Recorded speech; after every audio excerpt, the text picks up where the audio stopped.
Good morning, good afternoon, good evening, wherever you are, and welcome. This is FreeThought Hour, and I have a guest this evening, a different one from the one I promoted last week. We had unavoidable circumstances. He wasn't able to turn up, but Richard Schleiermacher, I'm not sure whether I said the name right, has gamely slotted in, and here he is. Hi, Rich. how you doing? I'm fine, thank you. I've survived COVID. That wiped out September for me, but I'm fully recovered. And how the devil are you? I'm sorry, could you say that again? How the devil are you? Oh, how the devil am I? I'm doing well. Doing just fine. Good. I've never had COVID, so I my plan was to hold out for long enough until I could get the vaccine and then hope for the best. So that worked out for me. But. Sure, yeah. Well, I had the vaccine, and it doesn't stop you getting it. Right, yeah, this is true. Yeah. It just means you survive. Right. Getting it. Yeah. I just didn't want to get it before getting vaccinated. Yeah, absolutely. That's very wise. Yeah. So what's it like in Cincinnati at the moment? The weather is actually pretty hot at the moment. I guess it's been cooling down compared to the earlier months, but it's still in the 80s and wow. Yeah. No, I don't like it that hot. Throughout the month of October. So warmer and warmer falls. Yeah. Well, this is why I choose to live by the coast, because the temperature variation is not so great. Mm-hmm. Doesn't get very cold, doesn't get very hot. I like it. Yeah. Anyway, Richard Schleiermacher is a fairly obvious pseudonym, isn't it? Yeah, I just I don't plan on putting my real name out there, and I have some rather spicy opinions, so I used to have a nom de plume. I went down that route as well, and I've written a couple of books under the name Elliot George. Elliot George. Does that ring a bell? No, I'm not famous. No, but for people who know about English literature, George Eliot wrote some fairly famous books back in I suppose in the Victorian era, and he was a woman. But in those days, you couldn't get published if you were a woman. So I may have heard of this person actually. Yes, Mary. Come to think of it, yeah. I can't remember her surname at the moment, but she took on this male pseudonym, nom de plume, and had some great success. One of her books called Middlemarch, and it sold lots. And so I took her name, her male name, and reversed it so that I used that for a while as my alias. Mm-hmm. And I think the reason that we do this is interesting, isn't it? Because I did it not to avoid offending some of my Christian relatives. I didn't want to come out to them because they would have found what I was doing very offensive. So that was an escape for me. I could hide behind this artificial name. Is that why you've called yourself by this name? Yeah, because not all of my family shares my views. My wife doesn't share those views, but we still have a wonderful relationship together. So, but it just keeps things simple. Yeah, that's right. Yeah, we want to respect each other's views, don't we? About compartmentalizing your private life and public life. Yes, exactly. Yeah. So this guy that your namesake, Schleiermacher, he's quite a guy, isn't he? Mm-hmm. This is him. Friedrich. Yeah. Gute alte Friedrich. Yeah, your pronunciation is better than mine. He was the father of modern liberal theology, an early leader in liberal Christianity, and more or less founded the modern field of hermeneutics, which is interpretation, particularly of scriptures. So he's a worthy person to be used as a name. But the funny thing is, I didn't know that any of that before I chose the name. All right. Okay. But he does sound quite interesting. I Yeah. think he's related to that 18th century Protestant rationalism that Robert I guess Price was so. talking about in one of his books. Yeah, I guess so. So I usually ask my guests how they got to be the man they are today or the woman they are today, because sometimes they've undergone an interesting journey. Now, I've picked up already that your wife doesn't share your views. Is she a Christian? Yes. Yes. Yes, she is. And so, did you start life as most Americans do, as a Christian?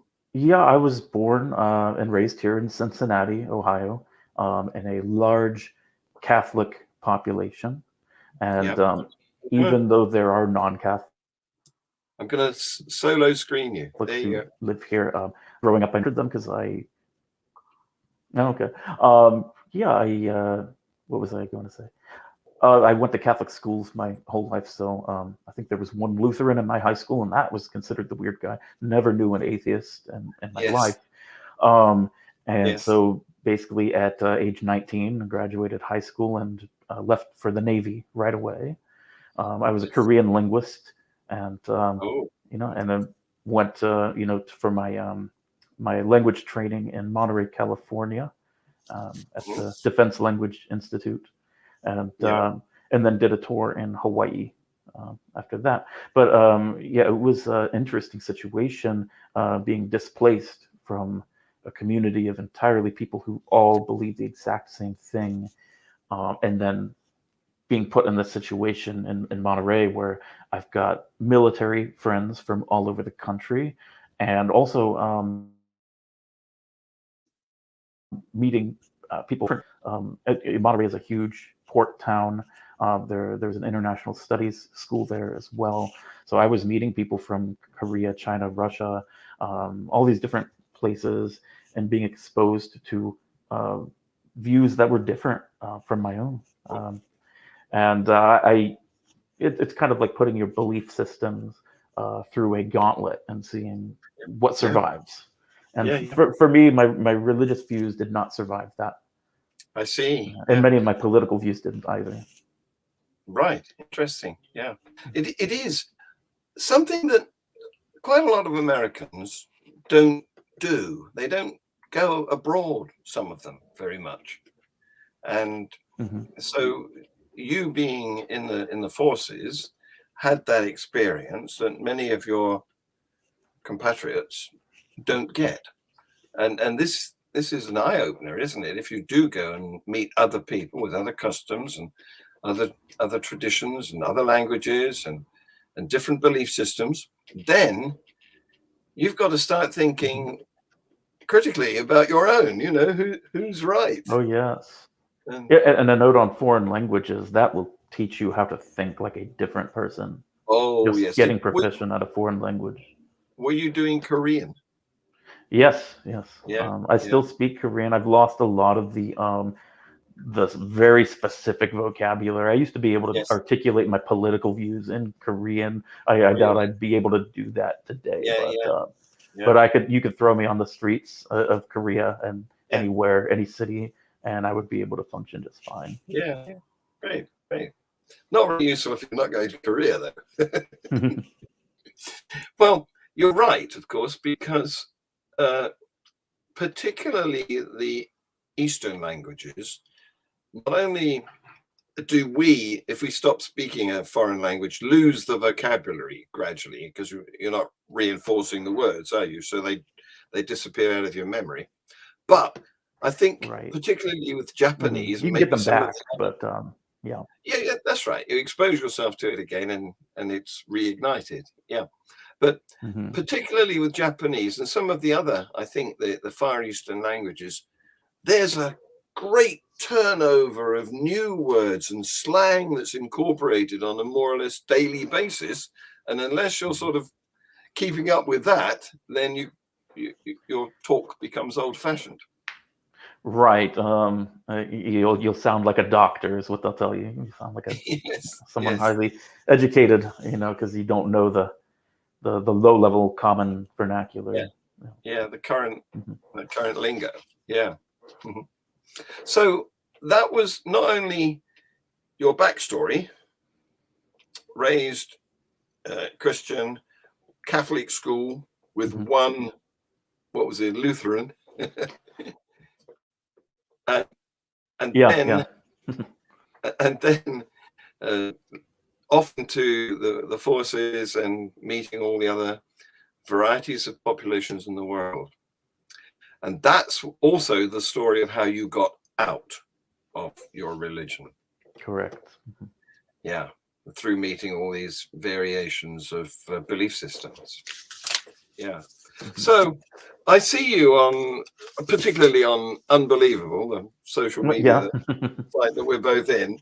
And I picked up that you can argue a good case for some of the things that the theists in that group tend to put up there. We get a lot of people who say odd things to a science teacher. Yeah. And they reveal strange fields of ignorance about how things work, how scientific method works, and how evolution works. So now you've obviously got the same sort of attitude to me. We've bumped into each other in that site, and I've liked some of your comments, and you've probably liked some of mine. So where did you pick up that sort of knowledge? Well, it's interesting. Even growing up in a Catholic community, I still believed in evolution, but I didn't understand it. Yeah. It wasn't really taught in depth in my biology classes. It was something that I understood later on. Now, today, I have a reasonably well-informed layperson level understanding of biological evolutionary theory. I can't recommend that book by Richard Dawkins enough, The Greatest Show on Earth. If you don't know anything about evolution at all, pick up that book. You can get the audiobook version of it. That just outlines the basics of what it is, and it'll clear up a lot of confusion for those who legitimately want to clear up confusion in that regard. Yeah, and there's some of those, and some of the other sort too, who don't. Some of the willfully ignorant. Yeah, but some people will come to me and ask, "How did this thing evolve?" You can't explain how this thing evolved. I'm not a biologist. You got to talk to a biologist. I don't know what I'm talking about. I'm just some guy on the internet. I think Dawkins wrote that particular book mainly for his daughter. I think he had that sort of audience in mind.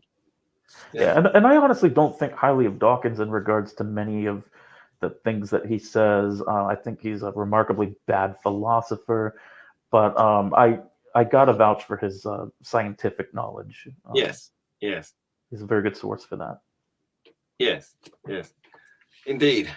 So I find one of the things that people find hard to grasp about evolution is the lack of intentionality. Yeah. They think it's understandable why they do that, because if you look around us, everything we come into contact with has been made with a purpose in mind, pretty much. I mean, apart from the tree and the garden, we live in houses that were made with a purpose in mind. We have a faucet we turn on so the water comes out. That was made with a purpose in mind. There's a road for the cars to go by.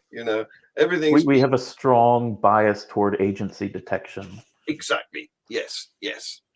So it seems odd to think that all of the diversity of life didn't have that. That's a bit of that's a difficult hurdle to overcome. But it makes so much sense, though, when you actually look at it. Yeah, but it does. But first of all, you've got to shed your sort of bias that some things evolve to be better, or if they don't evolve to be better, then they will be competed out by their rival individuals, and neither of those things is how evolution works either. Yeah, And well, I have not always, certainly. Yeah. no. Well, Yeah. the trouble is that quite a lot of what the common man knows about evolution has come from journalistic slogans, which they sound good as a clickbait title, but they're not true. I mean, for example, survival of the fittest. Right. That gives you the impression that all of your rival individuals are in some sort of boxing match with you, and only the strongest one is going to win.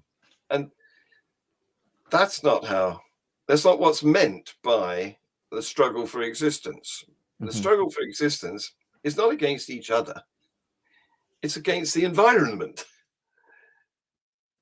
And that's quite difficult to get over to these people who think in terms of, survival of the fittest. So the other thing that I find they have difficulty with is getting over the idea that evolution works on populations, not on individuals. They look at an individual and think, how did that individual, what makes that individual better? And there isn't anything, it's the population that is constantly changing. And some of them will not die before they breed, and some of them won't. So I try to get across that the real mechanism of evolution is death. Yeah. If you don't survive and pass on your genes, then you're a dead end. Yeah, it's like a sculpture. You're subtracting. Yes, exactly. Yes. To get to. So it's more non-survival of the least fit, if you like, rather than survival of the fittest. It's the opposite to what people think. Yeah, selection pressures and all that. Yeah, absolutely. So I try to not talk too much about evolution though, because quite frankly, I'm not a scientist, and if I go down that route, I'm going to hit a point where I'm talking about something that I don't know what I'm talking about. Yeah. And So what is the area I just try that to avoid that altogether. What is the area that you do like to dig your teeth into? Linguistics, languages. Yep. Yeah. Foreign languages, martial arts, jiu-jitsu. Yeah. Feeling a little rough today. Just trained for the first time in about a week, so yeah, a little rough. You're entitled to sometimes take a break. Yeah. Well, I'm not 23 anymore either, so. No, neither am I. No, that's a long time ago. That's how it goes. Yeah. So, if I were to ask you what end point you would like to see achieved from your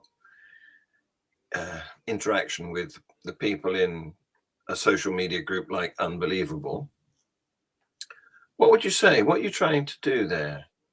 So I view myself as a counter apologist. Yeah.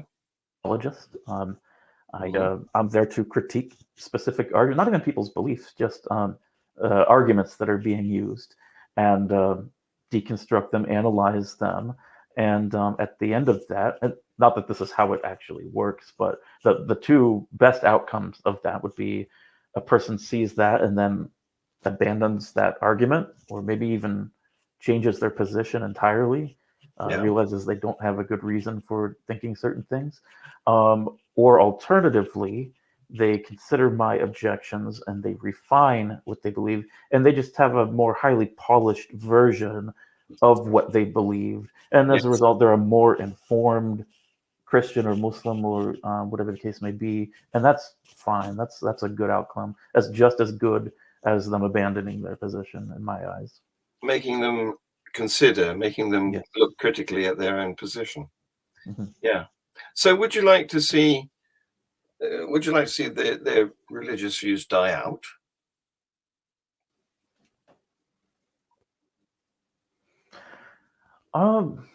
I don't know. That's a tough question. I mean, certain religious views, if they died out, I think the world would be better. I can't abide the particularly when people use their religious views, which can't be verified in any way, to make behavioral actions that are going to affect other people negatively. That's bad.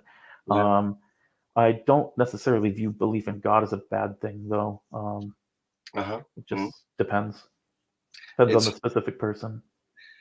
You're very similar to me. I think that moderate believers are harmless. Yeah. For the most part, but sometimes they give bandwidth to the more Yes. extremist kind of people. So, but as long as they're careful about that, then exactly. Just by ticking that box on a census or a poll, they're adding weight to the fundamentalists by, swelling the numbers. It makes the fundamentalists look as though they've or got. perhaps like defending not calling out the fundamentalists. Yes, that's right. And you'll see this on. I mean, if you're on Facebook at all and you follow apologetics pages like Reasonable Faith, you'll see William Lane Craig posting something relatively enlightened, at least in regard to science. So I'm going to accept the science here, and you just see all of these comments down there. Yes. The young Earth creationist comments that are completely contradicting, Dr. Craig, and he will not step in and say, no, that's incorrect. Like, and it's not only incorrect, but it's not a requirement for Christianity because of this or that reason. I don't feel like he wants to segment his fan base in that way. No, indeed. He's happy for any support that he can get, isn't he? Yeah, I believe so. Even if they're wrong, he disagrees with them, he'll keep quiet. He is probably the best they've got, though, for apologetics, and he still leaves he still falls a long way short.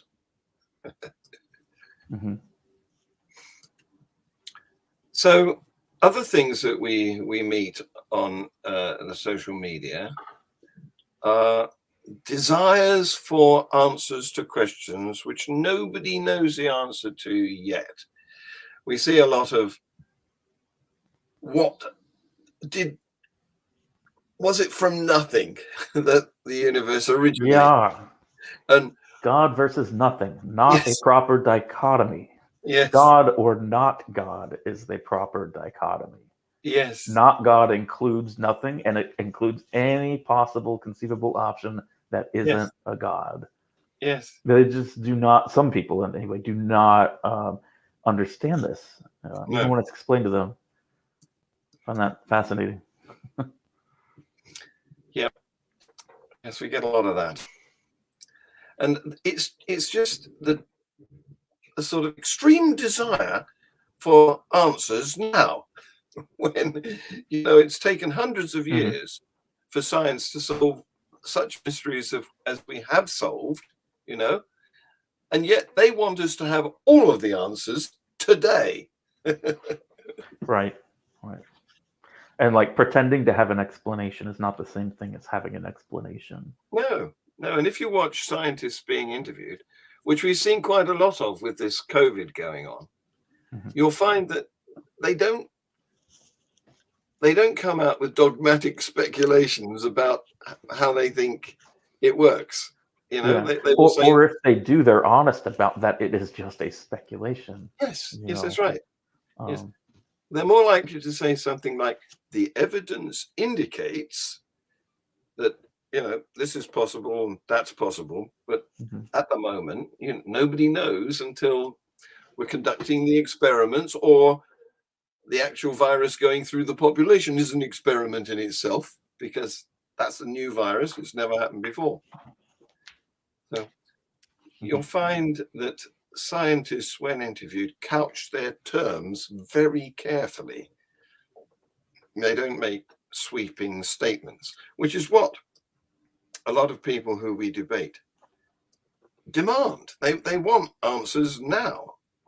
And I like to point out to them that if they could wind the clock back a bit, then there would be more unsolved mysteries.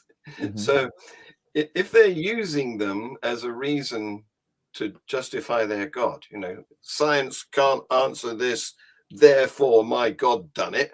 Mm-hmm. If they could wind the clock back, just 50 years would be enough. And they'd find that to add to their list of things that science can't answer, there will be quite a lot of stuff Right. that we've only solved recently. Right. And Yeah, and well, it reminds me of an argument that probably most atheists watching are familiar with, and probably some religious people would be as well. And that's that we could make a list of how many things that we've previously used God to explain that now we explain through natural mechanisms, and then a list of how many things we explain naturally that now we use God to explain. And I didn't come up with that argument, obviously, but I think that's a wonderful inductive argument, as good as an inductive argument can be. Yes. Well, I had a bit of flack recently because I put a post up there which said that religion hadn't provided any information, no solutions to mysteries at all, and they didn't like that. No, I remember one of the commenters on it, and again, just claiming to have an explanation for these things, but yeah, okay, it your shows how explanation is correct. It shows how desperate they are to have knowledge now. That their standards are very low. They're prepared to accept claims rather than Yes, very low standards. Very low standards. evidence. This is my problem in general, I think, with apologists, and sometimes they'll try to call us out for having too high of standards. No, I'm not just because an event happened 2,000 years ago when there was less way for someone now to verify something. That doesn't mean I'm going to lower my standards. Well, it's ridiculous to claim that lower standards might be better, isn't it? Yeah, I think where they're coming from is, and I hate to strawman their position if this is a strawman, but the way that I perceive it is that they want their hypothesis and the negation to come in on equal footing so that each one would have a fair chance of. But that's not the right way to do things if you want to know what is true. You can't just lower your standards in order to level the playing field. That doesn't work. No.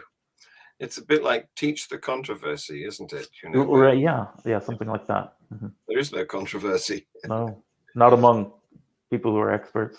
No. Well, not even amongst most of the major religions. I mean, the Roman Catholic religion has accepted that evolution is a fact a long time ago.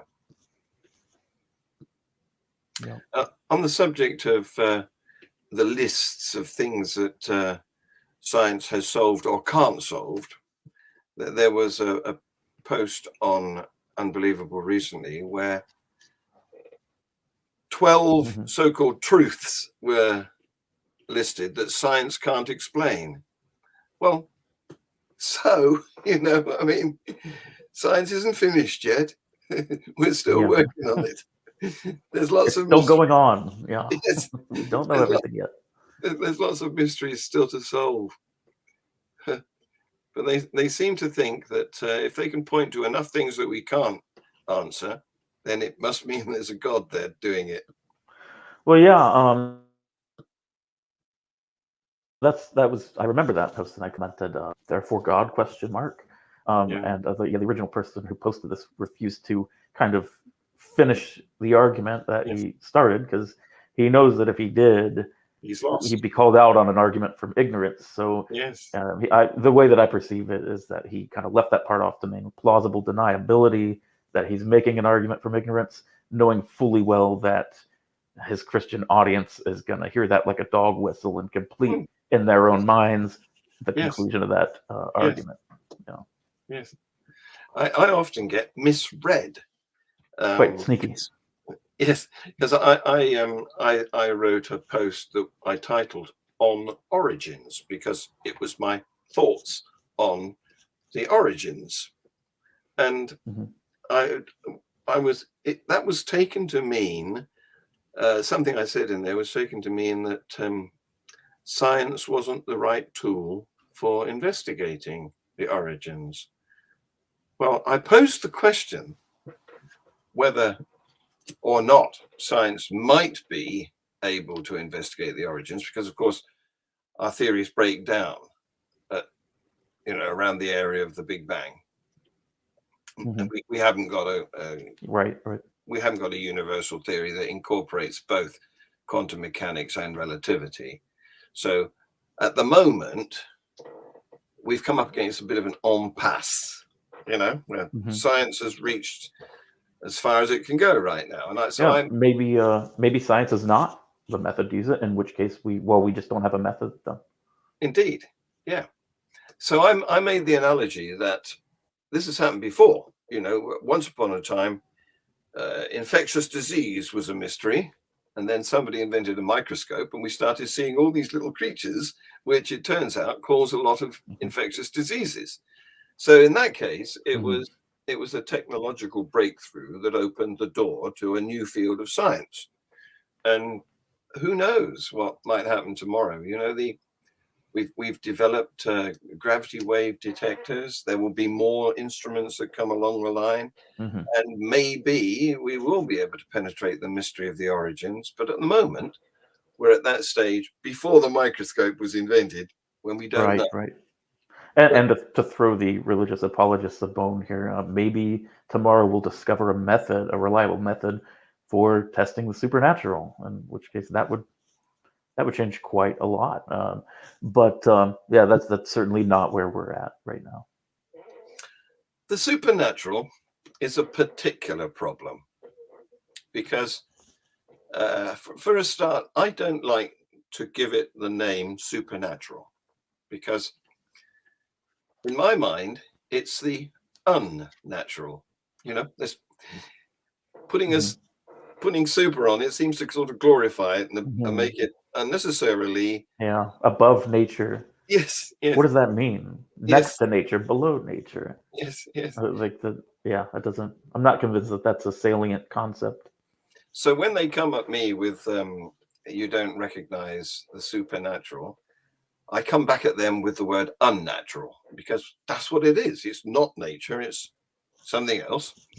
And they have a big problem, because not only do they not have any evidence for the existence of anything unnatural, but they have no way of investigating anything that's unnatural, because all of our instrumentation, all of our means of looking rely on nature being true. And so we've developed our microscopes and telescopes and spectrum analysis and everything using the laws of nature, or what we've discovered about nature. And so we don't have any idea how to make a telescope for the unnatural. So that puts them another stage back.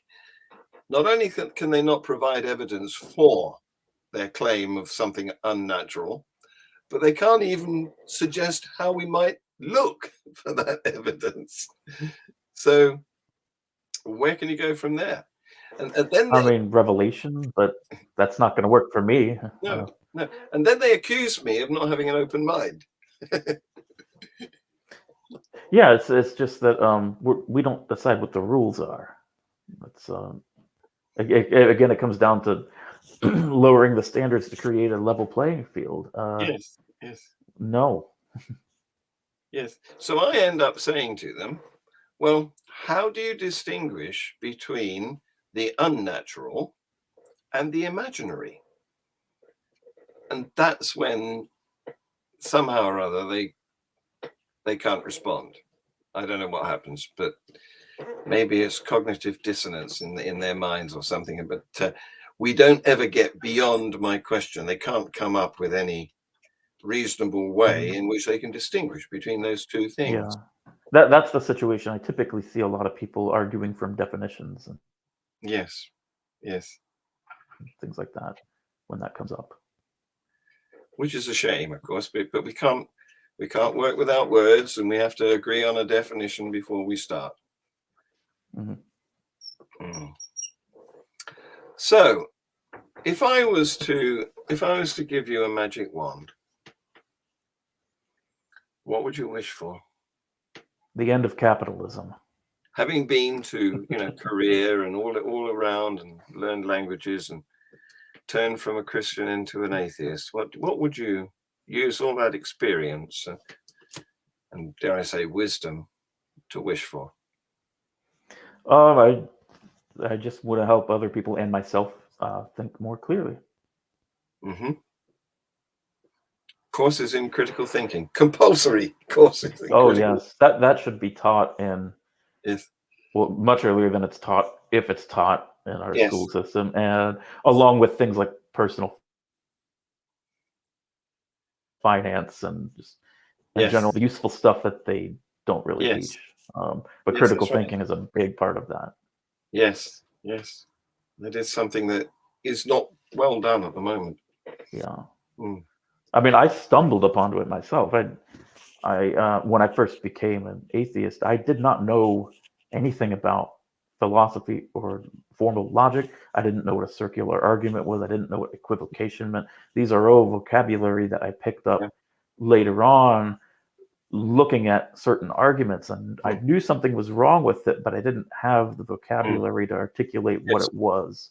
Yes, you can learn. I've learned a lot from being engaged with these people whose, I don't know, sometimes it seems that their brains are differently wired. Or maybe it is just a lack of opportunity to get the right education. Who can tell? Yeah. I mean, I think about brains being differently wired. I've said myself that my brain just is not wired the way that it would need to be in order to believe this on that evidence. I can't. I literally can't do it. Yeah. So you wouldn't go so far as to say ban religion then? No, definitely not. I mean, again, I have a religious family, religious wife. I love my family, love my wife. Yes. But just don't use that as a justification for taking actions that harm other people. Yes. Now, we don't want to be authoritarian, but we do want to help them to think critically and come to their own more considered conclusions. As long as consent to that discussion, Yeah. Yeah, absolutely. So, where do you think the future's going to go? How are things going to develop? We've got a situation where the Western world has become more enlightened. We've had the Renaissance, we've had the Enlightenment, and religion is in decline, particularly in Europe, less speedily in America. It seems to be hanging on more where you are.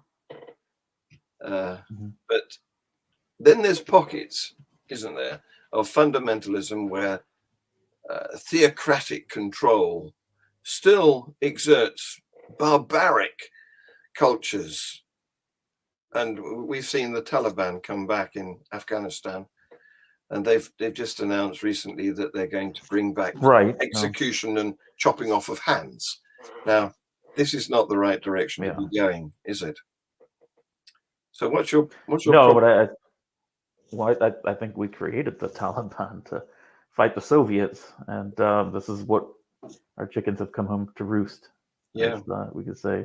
Well, I guess that's going to get more into politics than religion, but yeah. So, what do you think then? Is it going to get, as a globe, better or worse? Do you think who's going to gain the upper hand? Are we going to slip back into serious belief and fundamentalism? Christianity is in decline in the Western world. Islam is on the rise, of course, in the Middle East. Mm. And a lot of that has to do with fertility rates and things like that. But I don't know. I guess that we've stumbled onto an area that I don't feel comfortable giving my opinion on, because it's probably not that well informed. Yeah, I agree. Yeah, you need to have a lot more fingers in the pies of all these different Yeah, countries to know how it's going to progress. yeah. But What the I will say, I just want to comment that I'm far less likely to criticize Muslims in the United States because they already get so much justified flack that there's no bandwidth left for legitimate criticism. I feel like it's all taken up by um, largely racist or otherwise xenophobic, yeah, targeting of that population, and I just don't feel in a position to pile on to that. Yeah. mm, mm, yeah, mm. It's worrying. Yeah, I'm obviously still going to speak out against things like honor killings and things like that, but Yes, I have a lot of Muslim friends, mm, that I've met actually online, yeah, debating with Christians, yes, things like that, yes, and yeah, I always admire their perspective too, because even though I don't actually agree with their position, they do a wonderful job of pointing out that a lot of the arguments that the Christian apologists make, that they think are so indicative of their own uh, truth, are being made by people of different religions who do not share those yes, yes, views. yes, Yeah. yes. You disagree with the truth of my religion, but I use the same apologetic techniques as you. So who's right? We can't all be. Yeah. Mm. So the thing is that the Muslims that you meet and that I meet, because I got one living in the house actually, Oh. and he's not a practicing Muslim. He was. The thing about being a Muslim is if you're born in an Islamic country, that's what you are. You don't get a choice. In fact, I know Mhm. somebody who was not a religious man in any respect whatsoever, but he wanted to travel abroad and he applied for a passport. And when he opened it, it said Muslim. Mhm. That's the first he knew of it, you know. But the trouble is, you can only be the sort of Muslim that you meet, the sort of Muslim that I meet and even live with, in a Western country. Because if you're trapped in one of the theocratic states, you can't be anything other than pretty fundamentalist, or you can't come out as in any way disrespecting or doubting the faith that you've been born into, because Right. that would risk physical harm.